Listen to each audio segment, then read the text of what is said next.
ในวิดีโอนี้ก็จะมาสอนการขายสินค้าเป็นเงินตราต่างประเทศตัวนี้เราจะมายกตัวอย่างสินค้าตัวนี้เนาะตอนที่เราเอาสินค้าเข้าเราต้องอย่าลืมใส่ราคาเป็นเงินต่างประเทศคือกันเนาะตัวอย่างตัวนี้เป็นเงินบาทอันนี้มันต้นทุนเราเนาะกำไรเราใส่เป็น0เพื่อเราจะมาตีกำไรเอง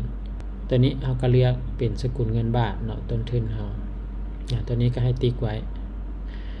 หลังจากนั้นเนาะต้นทุนเฮา50 บาทแล้วเฮาสิขายเท่าใดเฮาก็ตีใส่ในราคา1เนาะเป็นเงินบาท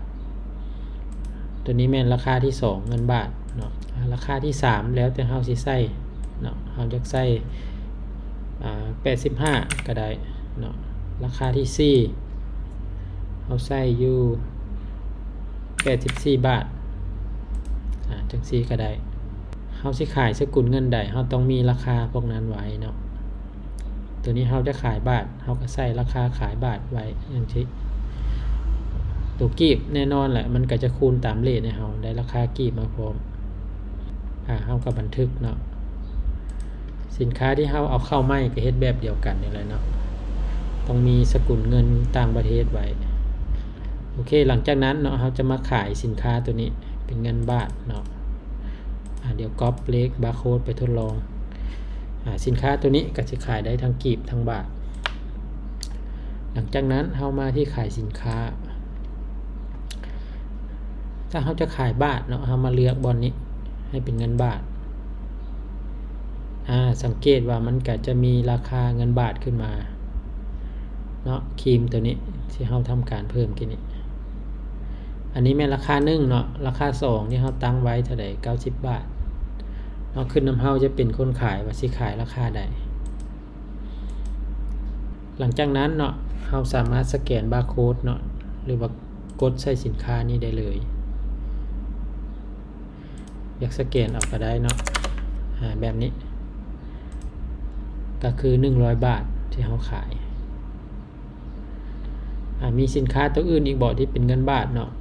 ถ้ามีสินค้าอื่นเราก็ขายได้เลยแบบนี้เนาะพวกนี้เป็นสินค้าตัวอย่างที่เราใช้ทดลองก็จะเป็นตัวนี้เนาะ230 บาทหลังจากนั้นเราก็มีแต่ชำระเงินเนาะรับเงินสดวันเพย์ก็แล้วแต่เราจะเลือกเอาเนาะตัวนี้สมมุติเรารับวันเพย์รับพอดีเนาะหลังจากนั้นเราก็กดบันทึกตัวนี้ในใบบิลเนาะมันก็จะบอกว่าเป็นสกุลเงินบาทหลังจากนั้นเนาะเราขายเรียบร้อยแล้วเราจะมาเบิ่งรายงา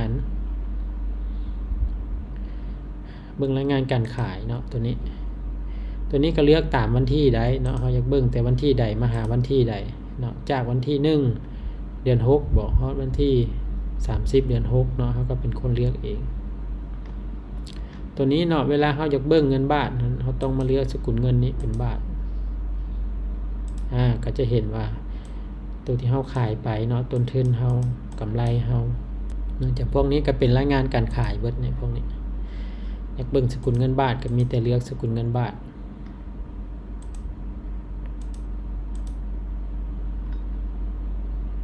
เนาะเงินบาทเราขายเดือน6นี่เนาะ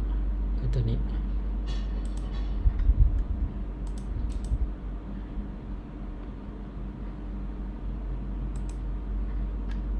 ตัวนี้ก็เลือกเงินบาทคือกัน